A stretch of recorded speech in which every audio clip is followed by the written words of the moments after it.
Il y a des joueurs qu'on annonce génie dès l'adolescence, et puis il y a ceux que personne ne voit venir, ceux qu'on dit trop lents, trop lourds, trop simples. Olivier Giroud, c'est l'histoire d'un attaquant que tout le monde a regardé de haut pendant des années, alors que lui, tranquillement, écrivait l'une des plus grandes carrières de son époque.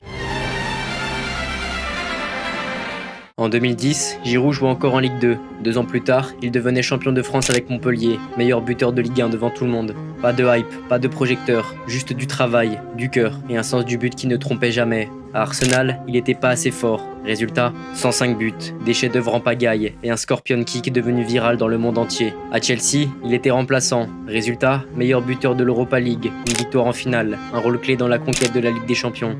À Milan, on le pensait trop vieux. Résultat, il amène un scudetto que les rossoneri attendaient depuis 11 ans. Et puis, il y a l'équipe de France. Là où son histoire devient une légende. Giroud, aujourd'hui, c'est le meilleur buteur de l'histoire des Bleus. En 2018, il ne marque pas, mais il est indispensable. En 2022, il devient décisif, dépasse Thierry Henry et envoie la France en demi-finale avec un but contre l'Angleterre. Et toujours la même histoire, on doute et lui marque.